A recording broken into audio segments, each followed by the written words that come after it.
When the world goes quiet, some voices still remain. Not every soul finds peace when the clock strikes 12. There are stories hidden in the shadows, whispers drifting between the living and the forgotten. Some stories linger, some souls don't leave. Welcome to Stillness After Midnight, where every silence tells a story. If you're drawn to the mysteries that stir after dark, the voices that echo when the world sleeps, subscribe now and join us as we listen to the souls who still have something to say, because in the stillness, the truth finally speaks. I never meant to come to Busan, at least not in the way it happened.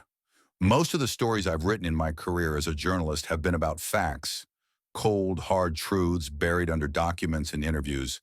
But lately, I had grown tired of facts. The world seemed overrun with them, every corner illuminated by the harsh light of certainty. What I wanted was shadow. What I wanted was mystery. And so when my editor suggested I write a feature about urban legends in Asia, I agreed before he had even finished the sentence. That's how I found myself stepping off the train into Busan's humid night air. The station buzzed with life, voices echoing off the tiled walls, the smell of roasted chestnuts mingling with the briny salt of the sea just beyond. My suitcase rattled behind me as I pushed through the crowd. But what lingered most was the feeling that the city breathed differently after dark. The day's noise had quieted, and in its place stretched a silence, watchful and unbroken, like an unseen audience waiting for the curtain to rise. I checked into a small guest house near Jigalchi Market. The owner, a bent-backed woman with silver hair pinned tight, gave me a key without speaking much. Her eyes lingered on me, though, as if she had seen too many strangers like me, people who came curious and left changed. That first night, I wandered the streets without purpose. Busan at night is not like Seoul's restless blaze. It is slower, more intimate. Lanterns swayed gently above narrow alleys, casting pools of red and gold light onto the slick cobblestones. Somewhere, a radio crackled with an old trot song. I passed stalls still open past midnight, fishermen gutting their catch, women pouring steaming bowls of soup for customers hunched low against the chill breeze from the water. I stopped at a tea house tucked between two shuttered shops. Its wooden sign creaked in the wind, painted characters fading with age. Inside, the air was thick with smoke from incense and the bitter fragrance of roasted barley tea. A single man sat in the corner, his face hidden beneath the brim of a cap. The proprietor, a wiry old man with a voice like sandpaper, set a cup in front of me without asking what I wanted. "You are not from here," he said in halting English. I smiled. "No, I'm writing about stories, legends, things people don't usually talk about." The man looked at me for a long time before leaning closer across the counter. His eyes were clouded but sharp in their own way, like stones polished by decades of waves. "Then you must hear this," he whispered. "But promise me, you won't sit on it." I frowned, unsure if I had misheard. "Sit on what?" "The seat," he said simply. "In the old cinema."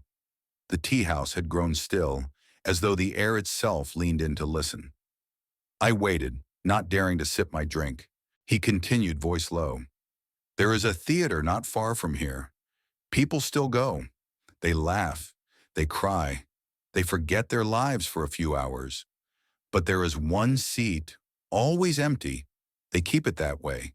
For if anyone sits there—" He paused, glancing toward the door, as though someone might step in to silence him. They hear a whisper, "Right here." He brushed the side of his wrinkled ear with a trembling finger. Soft, like someone who knows your name. And after that, a few days, maybe a week. Accident. Always accident. A fall, a crash, a flame. Death every time. I felt a shiver, though the tea house was warm. Part of me wanted to laugh it off. The rational American part that believed curses belonged in books, not in real life. But another part of me, the part that had spent too many nights alone chasing stories in the shadows, leaned forward with quiet fascination. "Why keep the cinema open at all then?" I asked. The old man's lips twisted in something that was not quite a smile. Because people love stories more than they fear death. I left the tea house with his words echoing in my ears. The streets had grown emptier, the lanterns swaying harder now as the sea wind picked up. Somewhere behind me, I thought I heard the steady clop of wooden shoes against stone.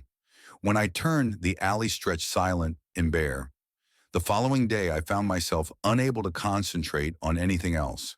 My notes about Korean folktales, goblins, fox spirits, restless ancestors, lay forgotten on my desk. All I could think about was the old man's warning, an empty seat, a whisper, and a death that followed. I began to ask questions, careful at first, then bolder as curiosity took root. In the market, when I mentioned the cinema, a woman selling dried fish clucked her tongue and waved me away. "Bad luck," she muttered, refusing to look at me again. A taxi driver pretended not to understand my English when I asked if he knew of such a place, though his grip tightened on the wheel. Even the guest house owner, usually silent, spoke at last when I mentioned it over breakfast. "Don't go," she said firmly, eyes on her hands. "Some stories are not meant for foreigners." But I have never been good at listening to warnings. If anything, their fears sharpened my own need to see. That evening, I found it. The cinema stood on a quiet street away from the bright harbor. Its marquee was chipped, the bulbs above it burned out or flickering weakly. The building looked as though it had been lifted straight from the 1960s and left untouched. Gray concrete walls streaked with rain, iron doors dulled by rust. A poster for a recent American film had been plastered across the entrance, but it curled at the edges like old skin peeling away. I stepped closer, pressing my palm against the cool metal door. For a moment I thought I heard something. Faint, rhythmic, like film reels turning somewhere deep inside. Then the sound was gone, swallowed by the sigh of the wind through the alley. The ticket booth was empty, yet the glass window bore smudges, as though someone had leaned there just moments before. I should have turned back then. Any sensible man would have. But I pressed forward, feeling the city grow distant behind me, the night close in around me. The cinema waited, and somewhere inside an empty seat waited too. I returned to the cinema the next evening. The streets of Busan were alive with the hum of Friday night. Couples drifted past me hand in hand, neon lights flickered above barbecue restaurants, and the scent of sizzling pork fat mixed with the sharp tang of soju. But the further I walked from the harbor, the quieter it became. The alleys narrowed, lanterns thinned, and the shadows thickened. When I reached the building, it looked almost ashamed of its survival. The city around it had changed, new high-rises, glassy storefronts, gleaming signs. But the cinema crouched in its corner like a relic too stubborn to disappear. The marquee read in faded Hangul, Yonghwa Gogjang, just movie theater. Nothing more. No name to distinguish it from others, as though it didn't want to be remembered. The doors creaked when I pushed them open. Inside, the air smelled faintly of mildew and something sharper, like burned dust on an old projector lamp. The lobby stretched before me, tiled floor cracked with age, walls once painted white now yellowed with nicotine stains. A concession stand stood abandoned, glass cloudy, the outlines of old snack posters still visible on the wall. Yet the place was not empty. Behind the ticket booth sat a man, his face lit by the glow of a small desk lamp. He was middle-aged, with a thin frame and a uniform that might once have been crisp but now sagged at the seams. His eyes lifted slowly when he saw me, as though he had already guessed why I had come. "One ticket," I said. My voice echoed strangely in the hollow lobby. He studied me for a long time before sliding a stub across the counter. His English was halting, but clear enough. "Not many foreigners. You sure?" I nodded. "I like old theaters." That earned me a smile that wasn't a smile at all. "Not many like this one." As I turned away, he called after me, "Don't sit in D14. The words clung to the air long after he had spoken them. The theater itself was a cavern of shadows. Rows of seats stretched before me, their red velvet worn to a dull brown. The ceiling was high, patched in places with cheap plaster. A faint hum filled the space, the sound of an ancient ventilation system, or perhaps just the silence of a room that had absorbed too many breaths, too many secrets. I found my seat near the center, not far from the one he had warned me about. Even without counting, I knew which it was. The chair stood too straight, its cushions less worn than those around it, as though time itself had respected the boundary no one dared to cross. Dust clung to its armrests. The number 14 was etched faintly on a brass plate, dulled but still legible. It sat empty, utterly empty. As I waited for the film to begin, the audience trickled in, mostly locals, older couples who moved with the slow assurance of habit, a few students in hoodies whispering as they carried bags of snacks. None of them even glanced at the empty seat. It was as if it had ceased to exist, as though their eyes skipped over it by instinct. The lights dimmed. The projector whirred to life, coughing light across the screen. A Korean film from the 1980s flickered into motion, colors washed out, sound slightly distorted. The audience laughed at the old-fashioned dialogue, settled into the rhythm of nostalgia. But my attention drifted. I found myself staring at the empty seat, waiting for something to shift in the dark. That was when I noticed the usher. He moved quietly down the aisle, an older man in a worn jacket, carrying a flashlight he didn't use. Instead of scanning tickets or helping patrons, he paused by the cursed seat. His gaze lingered on it, face pale in the silver glow from the screen. When I leaned closer, trying to make out his expression, he turned suddenly and caught my eye. For a moment, our eyes locked. There was no anger there, no surprise, only pity. Then he turned and slipped out the side door, swallowed by the shadows. After the screening, I lingered in the lobby. The audience shuffled out quickly, not lingering for chatter or photos. It was as though leaving the theater required haste, as if something unseen might catch up if they stayed too long. I approached the ticket booth again. The man inside raised an eyebrow, waiting for my question. "Why keep it empty?" I asked. "That seat. D14. He sighed, rubbing his temples with tired fingers. "You already heard." "Just rumors," I said. "I want to know the truth." His voice lowered. "Truth is heavier than rumor. Be careful what you carry." But after a pause, perhaps seeing the persistence in my face, he continued. "Long ago, 1970s maybe, young girl sat there. Pretty, they said. Always came alone. One night she did not leave. When lights came on, she still sat, but her eyes already gone. No wound, no blood, just gone." A chill passed through me. "And since then?" He nodded slowly. "People sit, they hear whisper. They say it speaks in old words, words young people no longer use. After they die. Accident, always accident. We don't sell that seat. We don't clean it. Best to leave it alone." The lamp on his desk flickered, and in its glow, the wrinkles on his face deepened like cracks in stone. I wanted to ask more, but his eyes drifted past me, toward the darkened hall. He was no longer speaking to me, but to the silence itself. Some things stay because they are remembered. Others stay because they are not allowed to leave. That night back in my guest house, I couldn't sleep.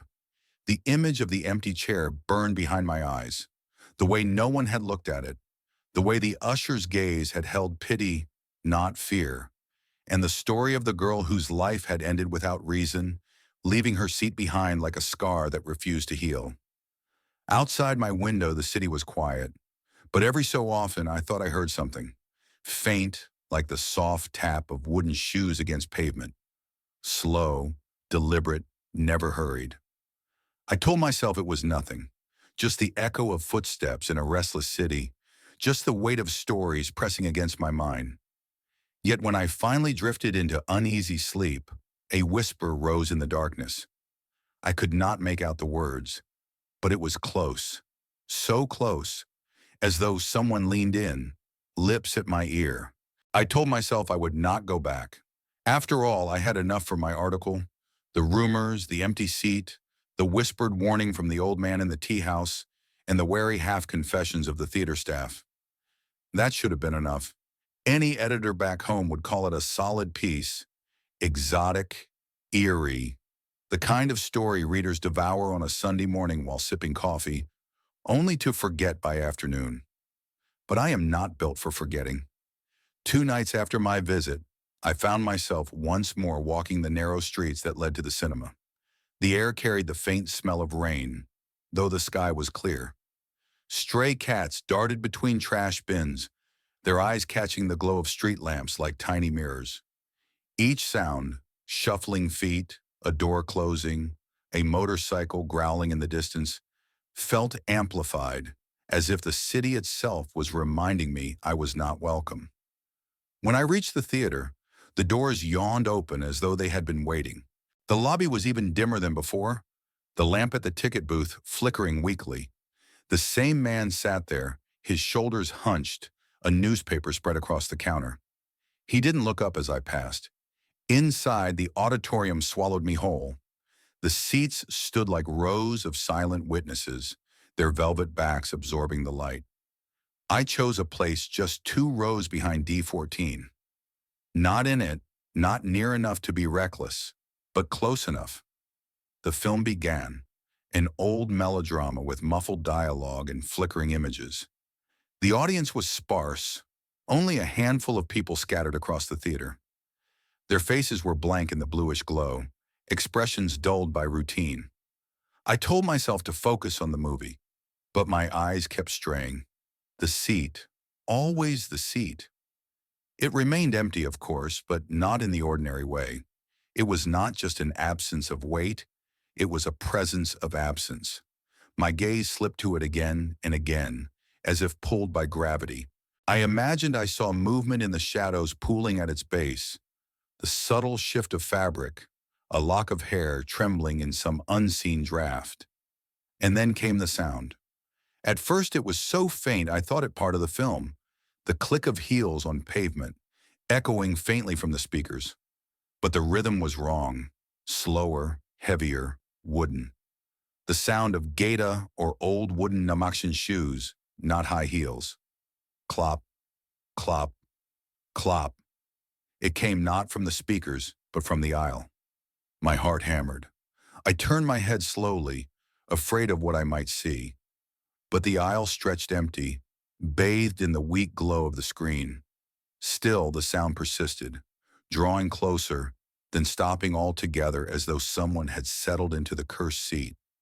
The hair on the back of my neck prickled, and then a whisper, right by my ear. I froze. It was not the audience, not the film, not the whir of the projector. It was beside me. The words were in Korean, soft and wavering, but though I could not understand them, the tone was unmistakable, intimate, like a lover's secret, like a farewell. I snapped my head to the side. No one. The seat next to me was empty, and yet the faint impression of breath lingered, cool against my skin. I wanted to leave, but my legs would not move. I stared at D14.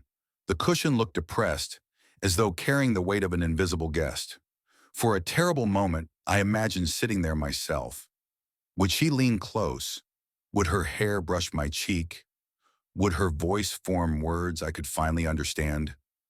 A sound snapped me back, a soft cough from an old man 2 rows ahead. The spell broke.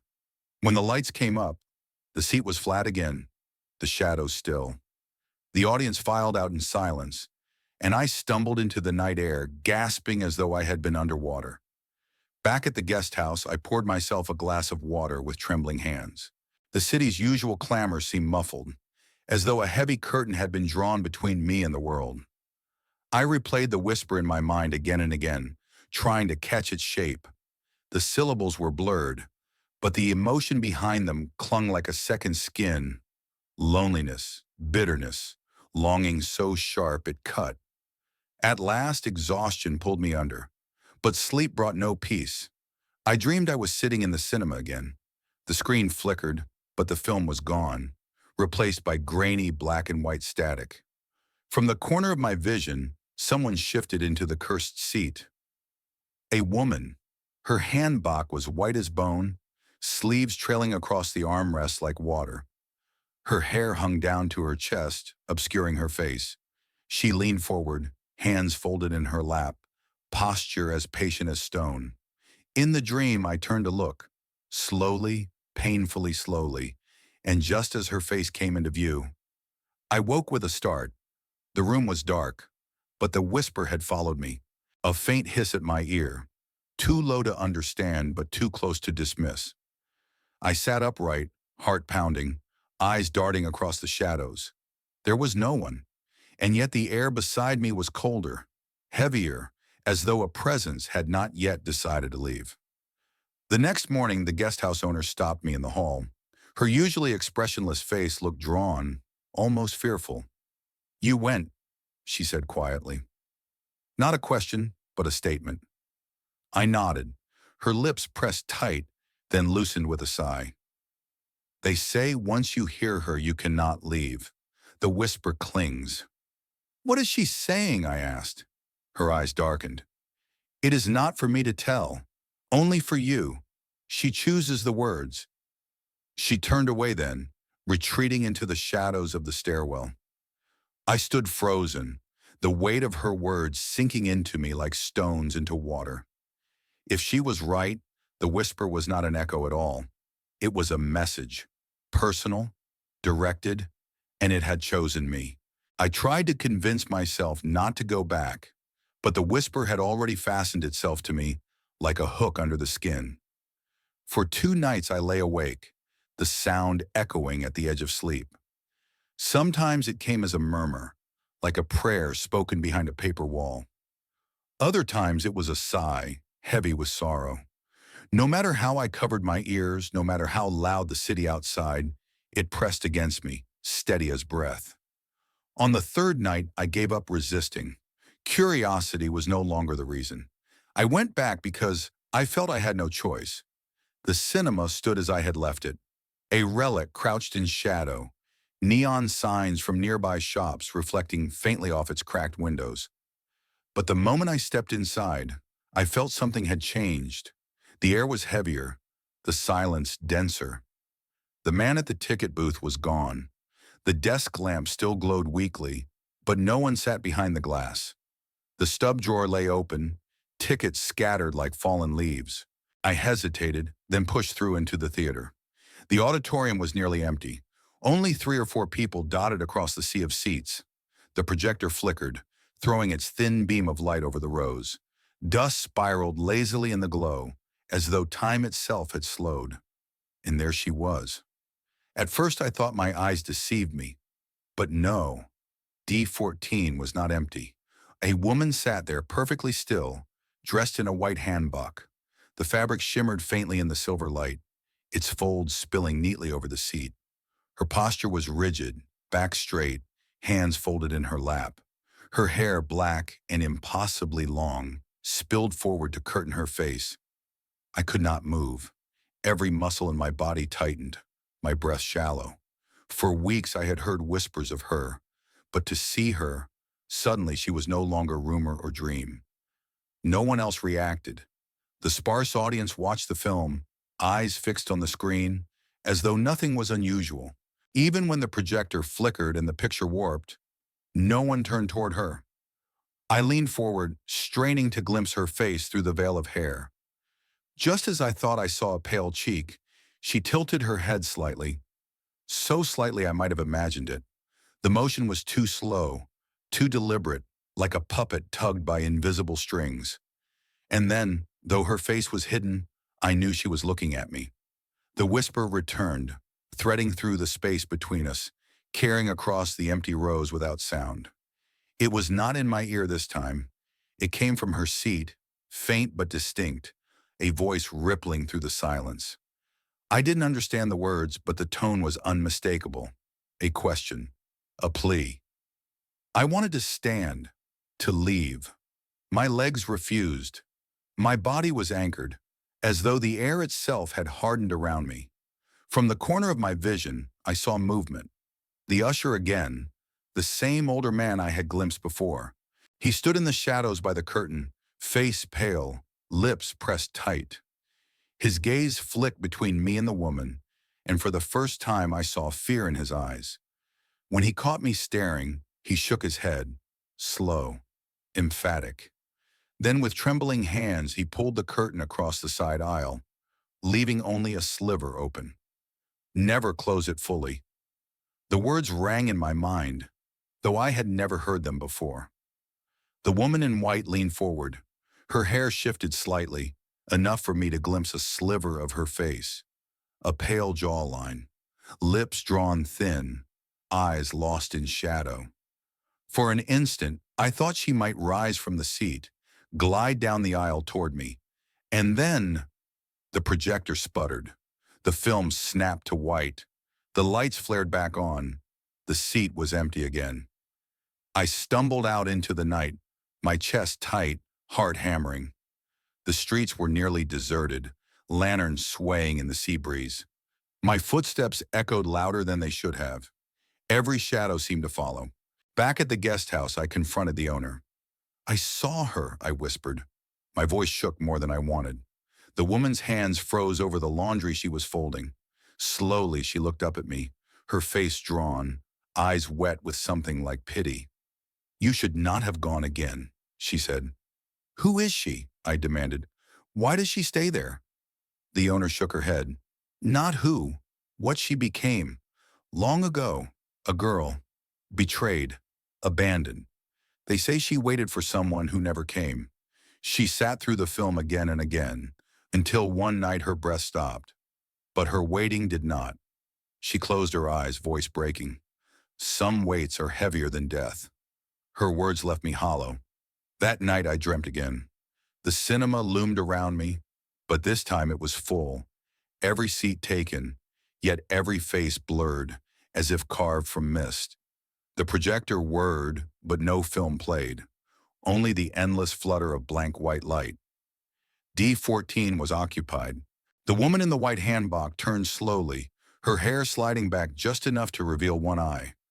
Dark, unblinking, it fixed on me with a weight that froze my breath. And then, for the first time, the whisper sharpened into words I understood. "Sit with me." I woke drenched in sweat, the echo still pressing against my ear. The next morning the city looked different. Brighter perhaps, but unreal, like a set built to disguise the true stage underneath. People bustled, cars honked, vendors shouted, yet everything felt distant. I had crossed a threshold, I realized. There was no turning back. I had seen her, and she had seen me. The following morning, I could not eat. The rice porridge the guest house owner set before me steamed gently, but my stomach recoiled at the smell. My mind was too heavy, my throat too tight. Every time I blinked, I saw her.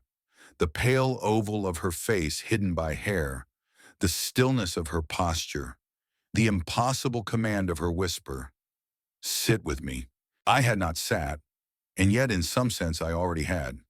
I sought out answers. The city was old, and like any old place, its past lay buried beneath layers of denial. Still, whispers survived. Shopkeepers knew fragments. Taxi drivers muttered rumors. Bartenders dropped stories half in jest, half in fear. By noon I had collected enough fragments to form the outline of something darker than myth. She had been a woman once, a woman with a name, but the name was never spoken now. Decades ago, no one could agree exactly when, she had come to the island with her lover, a soldier. Some said American, others insisted he was Korean, stationed far from home. The details shifted like smoke, but the ending was always the same. He left. She stayed. She waited in the theater where they had promised to meet, a small local cinema that screened romances from Seoul and occasional reels of imported films. She came night after night, wearing her hanbok like armor, certain he would walk through the doors, but he never did. When her money ran out, she begged. When her strength waned, she lingered. Finally, one winter night, she simply did not rise from her seat. The ushers found her slumped in D14, her hanbok neat, her hands folded, her eyes wide open. They buried her. Yet the theater staff whispered of her return almost immediately. At first, just flickers in the aisle, the rustle of silk when no one was near. Then a figure, clearer, seated exactly where she had died. Always waiting, always whispering. The more I learned, the heavier my chest grew. But there was something more disturbing still. Each story ended with a warning. Those who saw her too clearly, those who heard her whisper, did not stay long in this world. They spoke strangely, as if someone else's thoughts had invaded their mouths. They wandered at night, drawn back to the theater. And within weeks, sometimes days, they were gone. Some claimed their bodies were never found. Others said they were discovered in the cinema, cold and stiffened seats far from D14, eyes frozen wide in horror. The stories disagreed on the details, but all agreed on one point. The woman in Hanbok was not lonely. She was searching. She wanted someone to wait with her. That night I returned to the guest house late. The owner waited at the door as though expecting me. "You asked too many questions," she said softly. "Already the island knows you." I tried to laugh, but the sound came out hollow. "If it's just a story," her eyes snapped up. "No story stays alive this long unless it has teeth." I froze. She sighed, then motioned me inside. From beneath the counter, she drew a folded piece of newspaper, yellowed with age. She laid it before me. The headline was faded, but the photograph was sharp enough. A blurred image of the theater entrance. Police officers crowded at the door, and a sheet-draped figure carried out. The date, 37 years ago. Beneath the photograph, the article described an unidentified woman who had collapsed in the cinema. Authorities suspected exhaustion, perhaps malnutrition. She had no identification, no family who came forward. The guest house owner's hand trembled slightly as she touched the paper. "My mother worked at that theater," she whispered. "She was the one who found her." I stared at the fragile woman across from me, the dim light casting hollows under her eyes. "What happened after?" I asked. Her lips pressed tight. "The staff left. Audiences dwindled. The cinema should have died. But somehow, it never does. Some places refuse to be buried." I thought of the usher I had seen, the man with haunted eyes who pulled the curtain halfway shut. Had he been there all these years? Guarding, or perhaps bound? The owner finally folded the paper away. "Leave the island, David. Tonight if you can. She has seen you now. And once she chooses—" She broke off. "Once she chooses what?" I pressed. Her gaze fell to her hands. "There is no leaving." That night I dreamed again. The cinema was darker than before. The screen blank. The air thick with dust. Rows of seats stretched endlessly, vanishing into shadows. D14 glowed faintly, as though lit from within. She sat waiting, hands folded, head bowed. Slowly she lifted her face. Her eyes, black as wet stone, found mine across the distance. "Sit with me." The voice was no longer a whisper. It filled the space, vibrating through the wooden floor, rattling the metal armrests. I tried to move away. My legs carried me forward instead. The aisle stretched endlessly, yet with each step I drew closer. Her face sharpened. Her lips parted in something between sorrow and hunger. "Sit with me." The words burrowed into my skull, an echo that erased thought, leaving only command. I stumbled awake, gasping, sweat plastering my shirt to my back. My window stood open, though I had latched it. Outside, the night was still. Yet faintly from somewhere in the city, I thought I heard the rustle of silk. The next morning, I tried to book passage off the island. The ferry clerk frowned at my request. "All boats canceled today," he said. "Storm's coming." When I asked about tomorrow, he shook his head. "No schedule yet." As I turned away, his expression lingered. Pity, like he already knew I would not leave. That evening, I walked the streets aimlessly. Every shop sign, every face seemed washed in the same unreal glow, like scenery painted too bright. My thoughts circled endlessly around her. The weight of her waiting, the way the island itself seemed bent to her rhythm. I realized with cold clarity, she was not trapped in the theater. The theater was trapped in her. And now, perhaps, so was I. That night, when I returned to my room, the whisper was waiting. Not faint this time, not distant. It slid directly into my ear as though spoken from the pillow beside me. Sit with me. I pressed my palms over my ears, buried my head under the blanket. Still it came. Sit with me. No matter how I resisted, the sound only grew clearer, softer, more insistent, like a lover's plea, like a prayer I could not escape. And in the rhythm of her words, I began to understand. She was not merely asking. She was certain I would obey. I lasted 3 nights before returning to the theater. 3 nights of whispers that burrowed under my skin.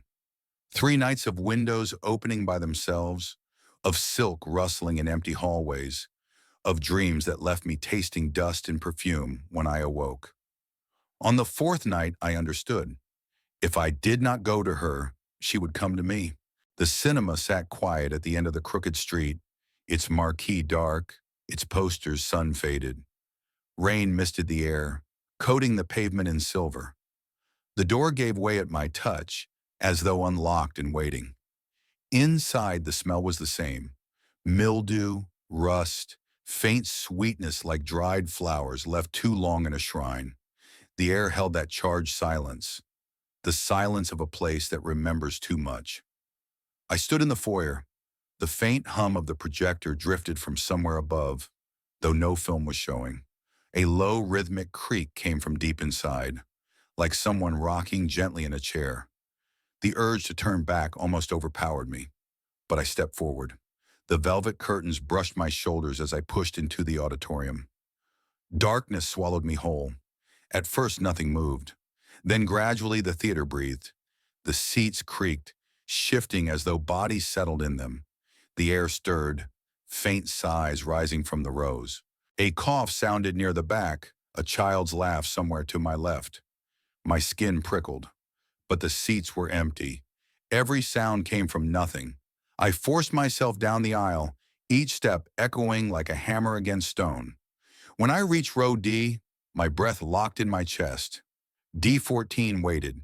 The seat stood slightly crooked, as though leaning toward me. Its cushions sagged in the middle, worn by more than decades of use, worn by devotion. The fabric was darker than the others, stained by something time had not washed away. And it was not empty. The faintest outline shimmered above the seat. A woman's figure, blurred as if seen through water. The curve of her hand bulk, the pale oval of her face hidden by hair. She sat perfectly still, hands folded in her lap. Then slowly, her head turned. Though I could not see her eyes, I felt their weight pierce me. Sit with me. The words brushed my ear, though her mouth had not moved. I shook my head. No. My voice cracked, thin against the ocean of silence. The outline rippled. Around me, the other seats creaked again. I turned in panic and froze. They were full. Row after row of shadowy figures sat facing the blank screen. Men, women, children, all blurred, all faceless. Their heads tilted slightly as though waiting. Not one looked at the screen. All of them looked at me.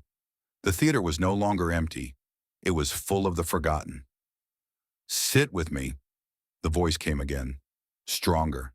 This time it seemed to come from every seat at once. Thousands of mouths whispering in perfect unison. I stumbled back, colliding with a chair. My hands shot out instinctively and brushed fabric. Soft, damp, impossibly warm. The seat was occupied, though no one sat there. I jerked away. The whispers rose, overlapping, filling the air with a rustling like wind through dry leaves. I clamped my hands over my ears, but it was inside me now, rattling against bone. Sit with me, sit with me, sit with me. The words pulsed with rhythm, like a heartbeat not my own. I stumbled into the aisle, half running toward the exit. The curtains hung heavy, swaying though no wind stirred them. The air thickened, every breath a struggle. Behind me, seats snapped upright one by one, like a ripple chasing me. I pushed through the curtain and found myself not in the foyer, but back in the auditorium. Row D stretched before me again. D14 waited. The woman sat perfectly still. I do not remember how long I fought. Perhaps minutes, perhaps hours. I only know that eventually the strength left me. My knees gave way. I sank into the seat beside hers. D15. The cushion exhaled dust, the metal armrest cold beneath my hand. At once, the whispers stopped. The silence was worse. She turned her face toward me. From this close, I could see the strands of her hair, each one trembling as though moved by breath. Slowly, her lips parted. But instead of words, a sound rose from her throat. A low moan, aching, endless. The sound of centuries of waiting, of hunger that could not be named. It filled the theater, shaking the floorboards, rattling the lights above. I clutched the armrests, desperate to rise, but my body would not obey. Her hand lifted, pale fingers, translucent, reaching toward mine. The air around her shimmered like heat above asphalt. When her hand brushed my skin, the chill seared like fire. In that moment, I saw everything. The soldier's promise, the nights of waiting, the collapse of her body, cold and alone, as the projector clicked on, indifferent. I felt the crushing weight of abandonment, the endlessness of it, and I understood. She did not seek revenge. She sought company. When I woke, I was back in my room at the guest house. My body ached as though I had walked for miles. My clothes smelled of mildew and dust. The owner stood over me, her face pale. "You went," she said flatly. I tried to speak, but my throat was raw. Only a rasp came out. She looked at me for a long time, then whispered, "She has chosen you." My heart hammered. What does that mean? The owner shook her head. It means the whispers will not stop, not until you take her seat. She pressed a small bundle into my hands, dried herbs, a strip of red cloth, something that smelled faintly of incense. "My mother gave this to me," she said, "but I never dared to use it. Perhaps you will." I stared at the bundle, then back at her. "What will it do?" Her eyes glistened with fear. "At best, delay her. At worst—" She did not finish.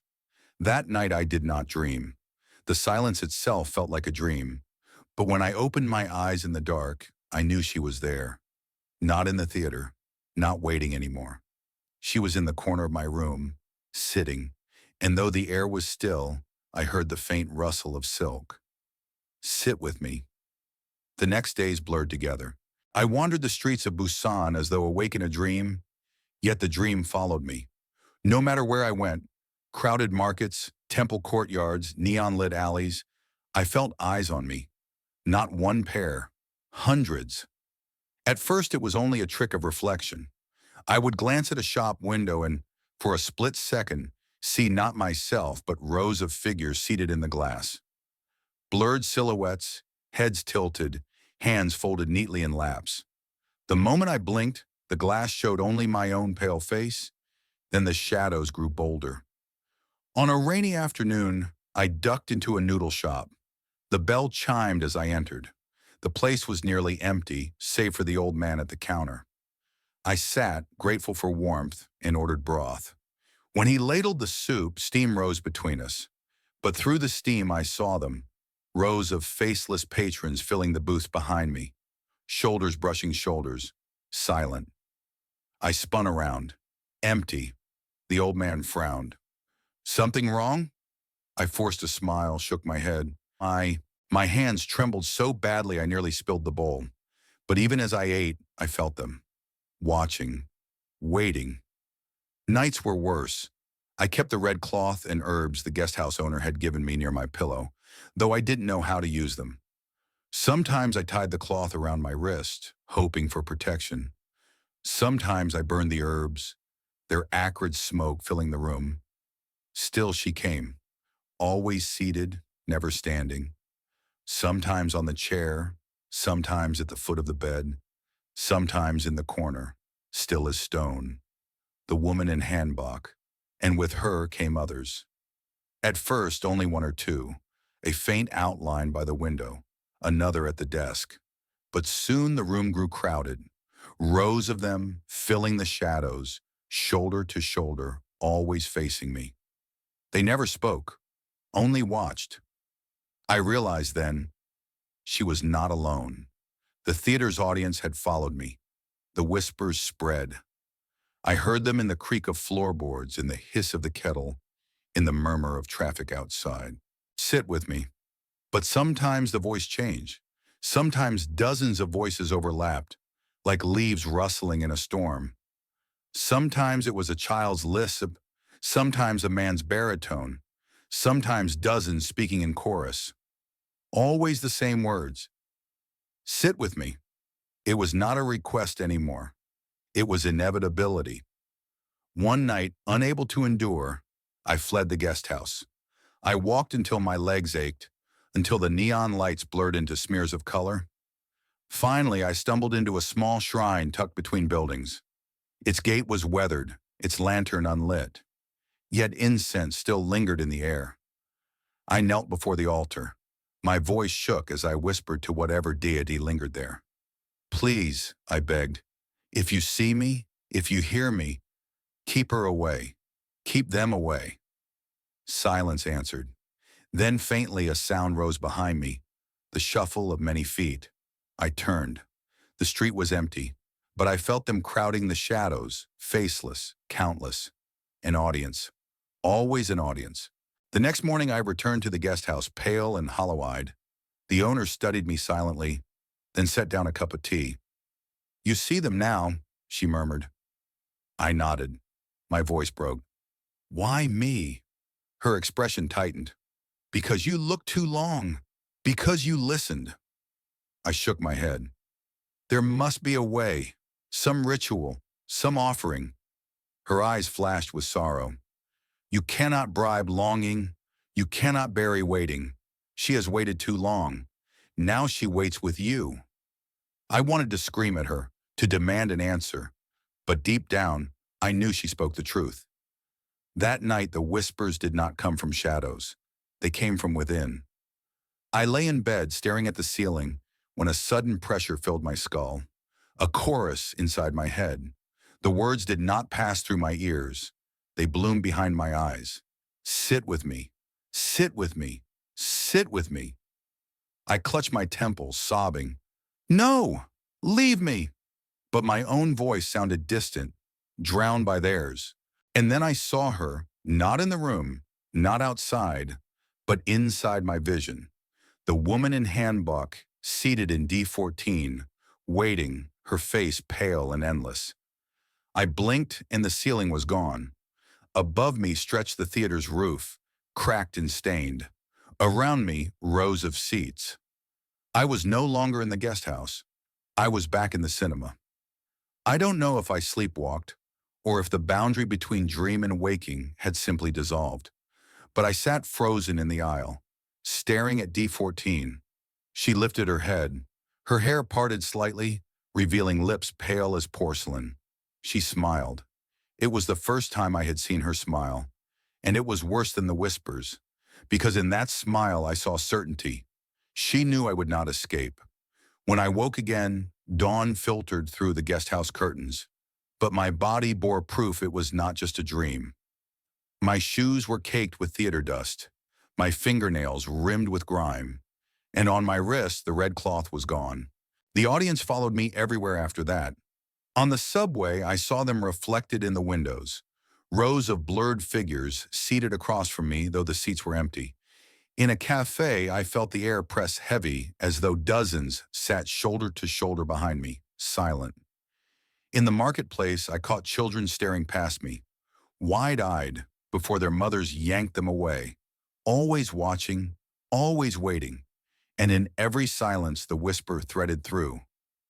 Sit with me. By the seventh night, I understood something terrible. It was no longer she who haunted me. It was all of them, the unseen audience. Those who had once sat in that cursed cinema, who had heard her whisper, who had vanished from the world. One by one, they had joined her. And now they wanted me to join as well. I carried the bundle everywhere. The dried herbs crumbled in their pouch, the scent sharp and bitter, like earth freshly turned over a grave. The red cloth remained folded neatly, but its color unsettled me.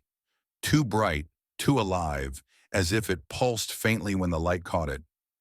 For days I resisted. I told myself it was superstition, that to use it would mean surrender.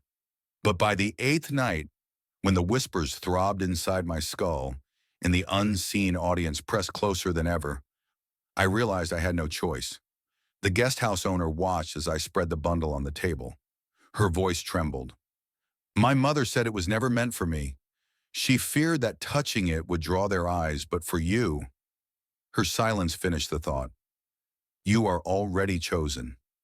I unfolded the cloth.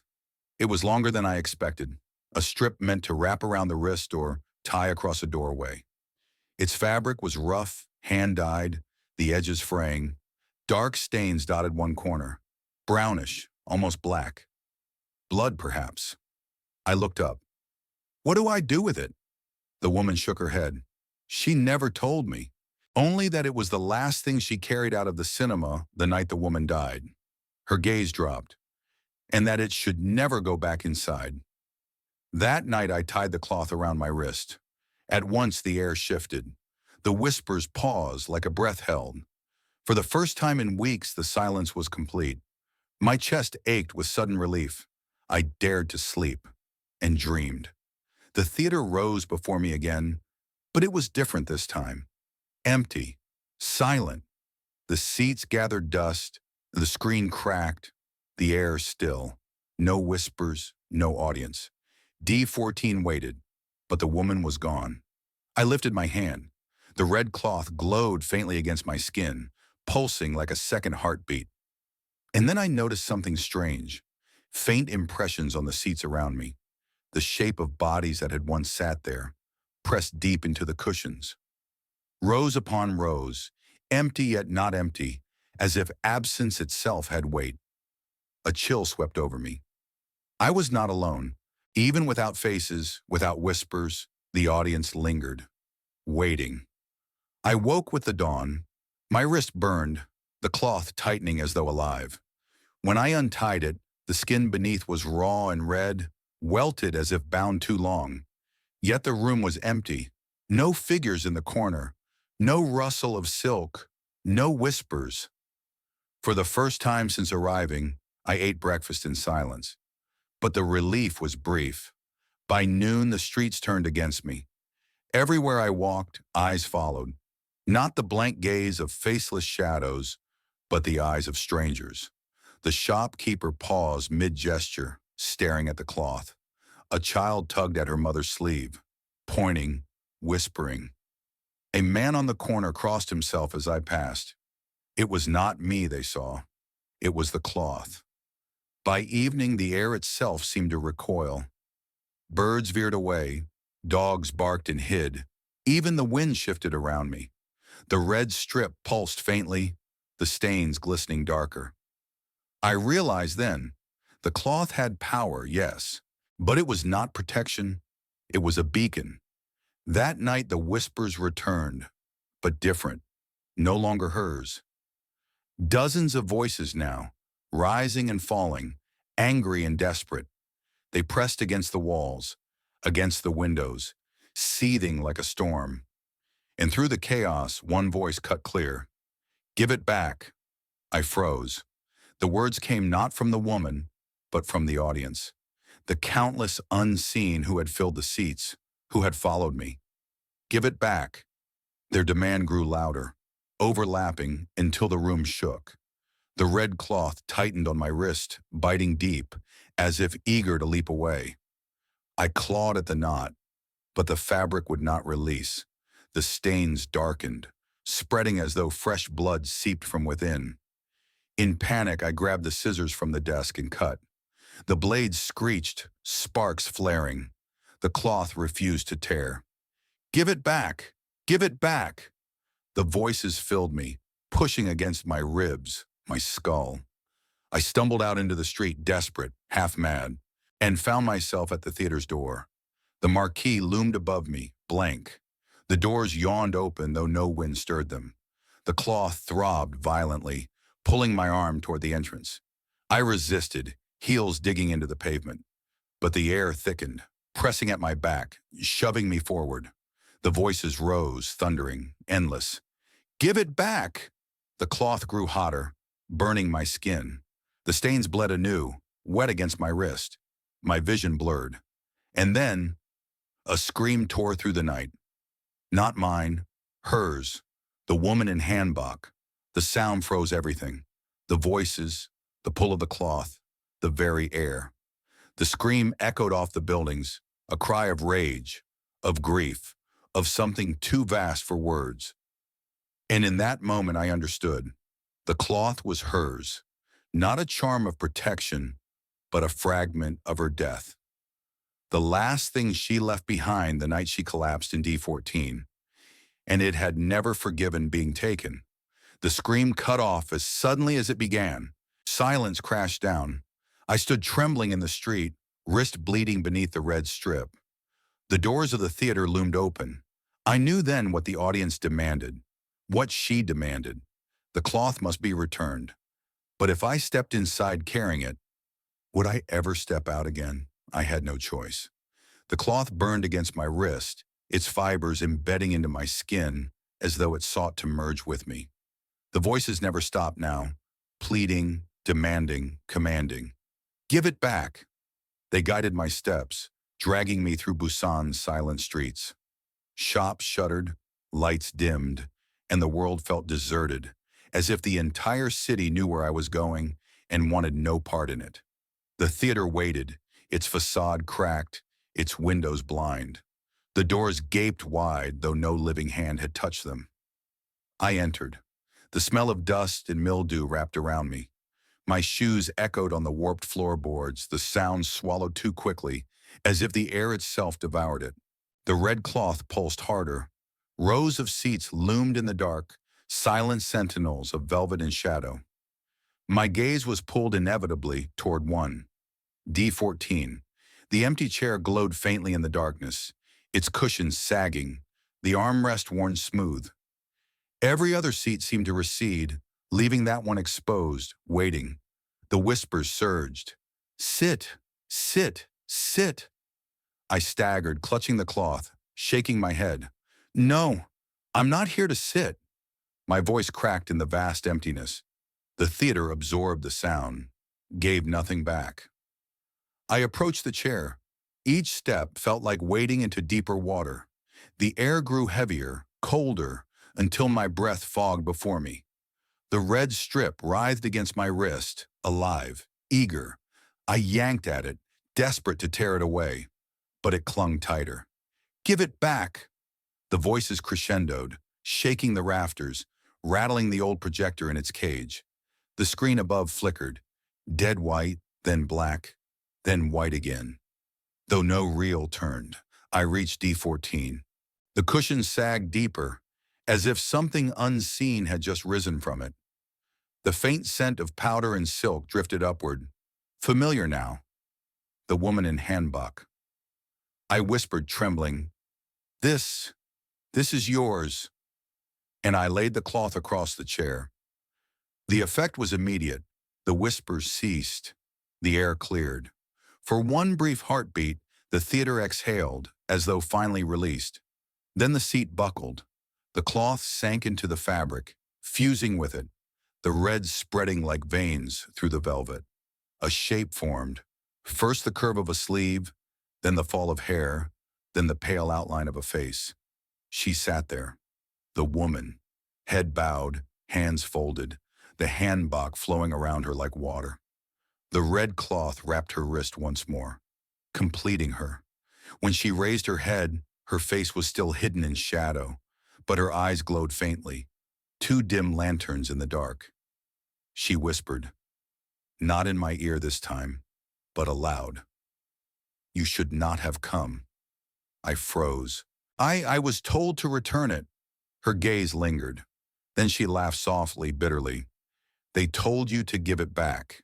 Yes, but once you enter, you belong. The seats around us shuddered. Dust plumed upward. One by one, faint impressions sank into the cushions, hundreds of them, shadows of an audience long gone, returning to their places. I stumbled backward. No, no, I'm not part of this. Her head tilted. You already were from the moment you listened, from the moment you sat. The theater groaned, the wooden beams bending. The unseen audience breathed in unison, a tide rising. I turned to flee, and the doors slammed shut. Darkness swallowed everything. Only the screen glowed now, faint white. An image flickered, at first blurred, then sharp. Myself. I saw my own figure standing at the entrance, hesitating, clutching the red cloth. I saw myself sit in D14. I saw myself never leave. No, I whispered. My hands shook. That's not me. That's not... The woman rose. Her form wavered, edges dissolving into smoke. Her voice surrounded me, gentle and cruel. This place is not a theater. It is a grave. Every seat holds a soul, and yours is already chosen. The screen blazed. I saw faces now, pale, blurred, endless rows of them. Mouths moving in unison, chanting words I could not understand, their rhythm like drums at a funeral. Boom, boom, boom. The floor shook with each beat. My chest echoed it. The woman stepped closer. The red cloth trailed from her wrist, dragging across the floor, leaving streaks that gleamed wet in the dim light. She stopped before me, eyes burning brighter. You think you are a witness, a traveler, but every story has a price. Her hand lifted, fingers cold as stone, brushing my cheek. Now, you are the story. And with that, the screen shattered. The sound was not glass, but bone-breaking. The image dissolved into shards of light that rained down, searing my skin. I fell to the floor, covering my face. When I opened my eyes, the theater was gone. Only darkness remained. Rows upon rows of unseen breath pressed against me, countless souls leaning close, whispering, whispering, whispering.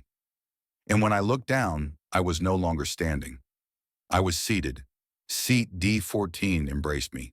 The red cloth bound my wrist, and the whispers no longer came from outside. They came from me. I sat, not by choice, not by will. The seat held me, its velvet rough against my skin, its frame pressing hard into my bones. My body refused to rise. My legs felt poured from stone, my arms tethered by invisible weight. D14 had claimed me. Around me, the audience breathed. Not one, not a dozen, but hundreds. The air quivered with their murmurs, 1,000 whispers rising and falling, not in words but in rhythm, like surf on a blackened shore, like wind through endless graves. I could not see them, yet I felt them, each presence heavy as a tombstone. They leaned closer, faces brushing the edge of vision. Gone when I turned my head, and beneath it all, one truth pulsed through me. I was no longer alone in my body. The red cloth burned against my wrist, its threads sinking deeper into flesh. It no longer bound me to her, it bound me to them, the audience. Somewhere deep within, I remembered the owner's words. Anyone who sits there, they are never the same again. She hadn't lied, but she hadn't told the whole truth either, because this was not a curse for one person. This was communion. The screen flared to life. It did not play a film. No reels turned, no machine clicked in the booth. The glow came from nowhere and everywhere at once, and it showed us, the audience. Row upon row of pale faces, featureless yet suffocatingly real, like paper masks drenched in candlelight. Each one sat in silence, watching, waiting. The camera, or whatever force conjured this image, panned slowly, until it found me. I saw myself seated in D14, eyes wide, lips trembling. But the image was wrong. My face shifted, blurred, warped, becoming other faces. A child, a soldier, a woman with hair like ink, a man with hollow eyes. All of them, me. All of them had sat here before, and all of them were still here now. The whispers rose to words. We watched. We stayed. We paid. The phrase rippled through the theater, seat to seat, until it wrapped me like a shroud. I shook my head. No, no, I'm not part of this. I'm not. But another voice cut through, clear, resonant. Hers. The woman in hanbok appeared at the aisle, her figure flickering like a flame. She carried no malice in her eyes now, only sorrow. You are. She stepped closer, her steps silent on the carpet. This place was never a cinema. Not truly. It was a gate. They built it on ground where the restless gathered, where the hungry dead lingered. The screens, the seats, the reels, they were offerings, distractions. For a while it worked. The audience watched shadows on the wall instead of feeding. Her voice broke. But then, one of us died here, and the balance shattered. The screen behind her shifted. I saw it then. The night she collapsed. The film flickered. The audience rose in confusion, and she, her handbox stained red, fell into D14, her breath cut short. But the film did not end. The screen showed her soul rising, tethered to the cloth, tethered to the seat. In the audience, they did not leave. They could not, because the theater had closed its doors forever. A prison, a temple, a grave. I whispered, "Why me?" Her gaze pierced me. Because you looked too long. Because you listened. Because stories are not harmless. They take. They mark. And once you sit, her hand pointed to the rows of seats. You are one of us. The faceless audience leaned forward. The air thickened. The chant began again. We watched. We stayed. We paid. It pounded like drums, rattling my ribs. My heart fell into its rhythm, losing itself. Boom. Boom. Boom. The woman knelt beside me, eyes sorrowful. There is one way left, one choice. Her sleeve brushed my arm, cold as midnight. You may rise, leave the theater, walk back into the world of the living. But if you do, another must sit in your place. The chant quieted, waiting. I trembled. Another? She nodded. The seat cannot stay empty. The audience will not allow it. They demand balance. One goes free. One must stay. Her face lowered. That is the curse. I closed my eyes. My breath shook. Memories surged. My life before this. The dusty research notes. The thrill of travel. The loneliness of a foreign city. The desire to chase mysteries. To prove they were real. And now, here I was. Proved beyond doubt. Chained beyond escape. Unless I chained another. The whispers slithered closer, pressing against my ears. Choose, choose, choose. The screen showed me visions. The guest house owner, her tired eyes, the students who had spoken of the seat with nervous laughter, the strangers on the street who had stared at the cloth. Any of them could take my place. If I led them here, if I let them sit. My hands shook. No, I won't damn someone else. I won't. The cloth burned, searing my flesh. The voices roared. Choose! Choose! Choose! The woman's gaze was soft, almost pleading. Then you will stay. Forever. One more face among the forgotten. The screen went black. The theater fell silent, and the weight of eternity pressed against my chest. I do not know how long I sat there. Minutes. Hours. Days. Time had no meaning in that dark. Only the weight of the seat, the pulse of the audience, the endless pressure of their stares. But deep inside, a question gnawed. If I left, if I brought someone back, would it truly be my sin? Or would it simply be the curse continuing as it always had? The whispers stirred again, coaxing, tempting. One goes free. One must stay. And in the darkness, I began to wonder, whose life was worth more, theirs or mine? The silence was worse than the whispers. For days, or what felt like days, I sat in D14, the velvet stiff beneath me, the air thick as water. The faceless audience surrounded me, waiting, always waiting. And I knew why. They wanted me to choose. One goes free, one must stay. The words echoed through my mind, even when no voice spoke them. They filled the hollow of my chest until I could not tell if they were my thoughts or theirs. When the screen flickered again, I braced myself. It did not show the faceless crowd this time. It showed the city outside. Busan alive with neon, traffic, and chatter. Students laughing over street food. A grandmother bowing before an incense stick at a roadside shrine. Lovers hurrying beneath an umbrella. And then, her, the guest house owner. Her tired hands folding laundry. Her gaze lingering on the empty futon I had left behind. The screen lingered on her face, eyes weary, but alive. So alive. The whispers coiled tighter in my skull.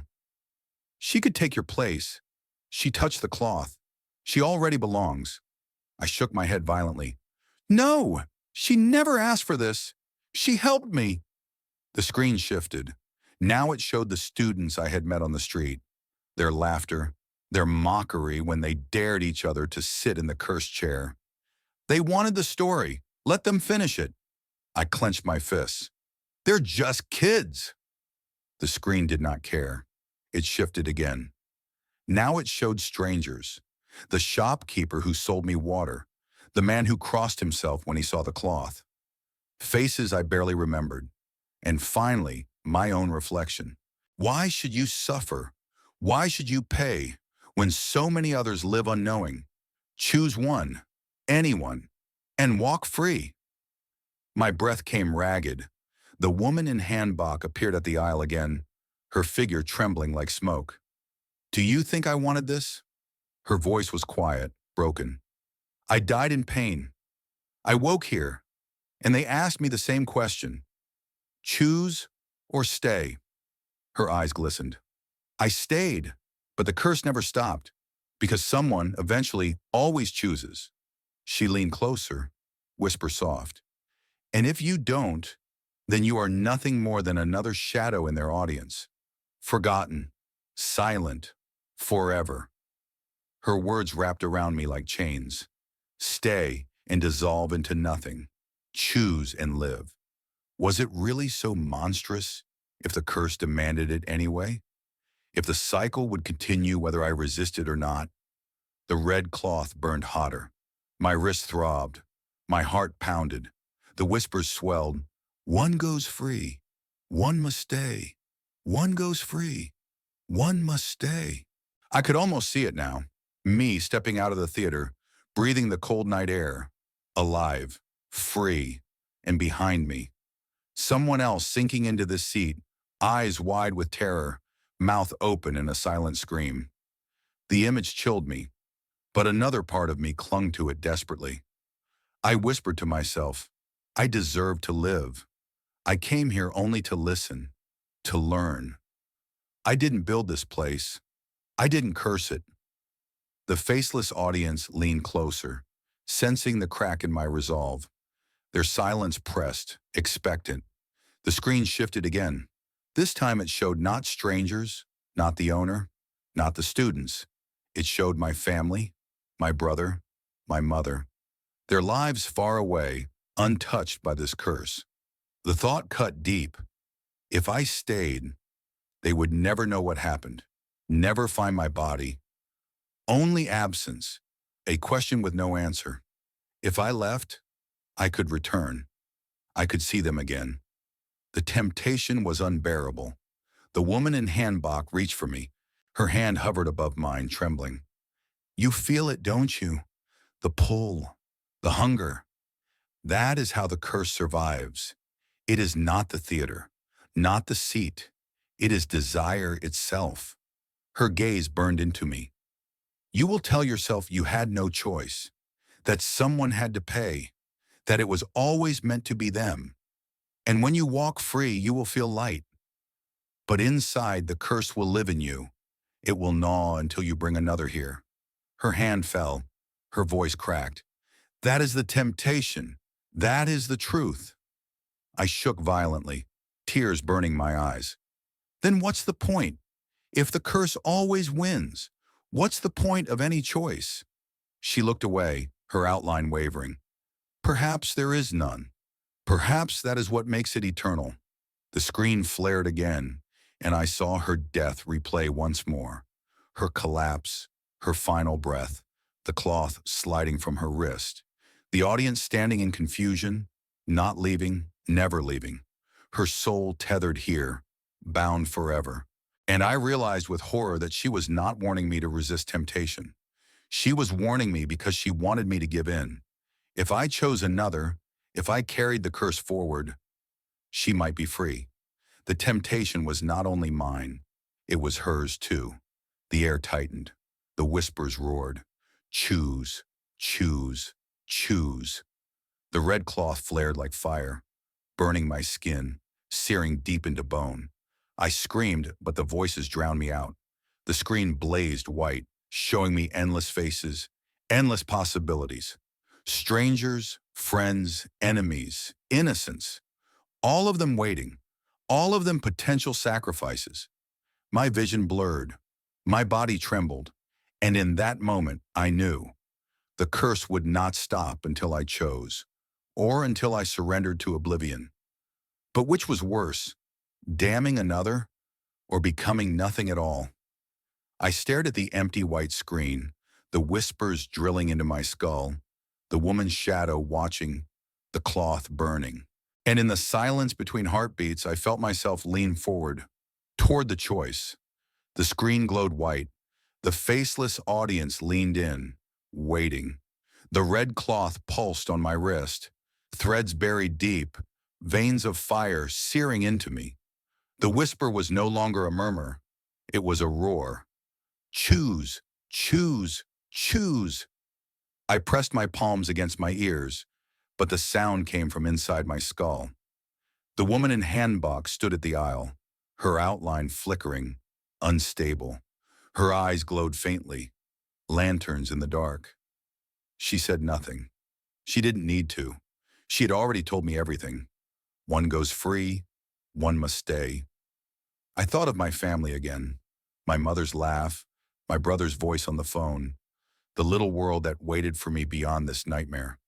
The ache of wanting to return nearly broke me, and then the image of the guest house owner rose in my mind, the weary kindness in her face, the trust in her eyes. Could I betray that? Could I lure her here, bind her into this chair, just so I could breathe free again? My stomach turned. The whispers shifted, sensing my hesitation. Anyone, not her, another. Choose anyone. The screen rippled, showing me strangers. A man who had once mocked a beggar, a student who laughed too loudly at the curse. Faces from my memory, chosen by something that wanted to tempt me, justify me. This one deserves it. That one laughed. That one would not be missed. The logic was poisonous. So easy. So seductive. The woman approached. Her hanbok trailed across the carpet, the red of her sleeve glowing faintly. You feel it, don't you? She whispered. The hunger to be free. That is why the seat never empties. Everyone thinks they are different. Everyone thinks they are innocent. Until the choice. Her gaze burned through me. And then, they choose. I shouted, voice cracking. No! I won't damn anyone! I'd rather... The seat tightened. The velvet gripped my body. The frame clamped against my bones. My breath seized. The audience roared in fury. Stay! Stay! Stay! The screen blackened. The air thickened until I could not move, could not breathe. This was it. If I refused, I would dissolve here. Nameless, faceless, just another shadow in the crowd. And maybe that was better. Better than damning someone else. Better than spreading the curse. I closed my eyes. My lips trembled. Then let me stay. Silence. The theater froze. Even the whispers stopped. The woman stared at me, her outline flickering. For the first time, her expression softened, sorrowful, yet almost relieved. You would stay? You would bear it? I nodded weakly. My throat was raw. Yes. If it ends with me, then let it end. Her gaze dropped to the cloth. It loosened, threads uncoiling, releasing my skin. And for one terrible instant, I thought it was mercy. Until I realized the cloth was not falling away, it was moving. It slithered across the floor, glowing red, winding toward her wrist. The moment it touched her, her body convulsed. Her scream split the silence, high and ragged. She clutched at the fabric as it wrapped her arm once more, binding her tighter, pulling her back into the seat. D14 shuddered.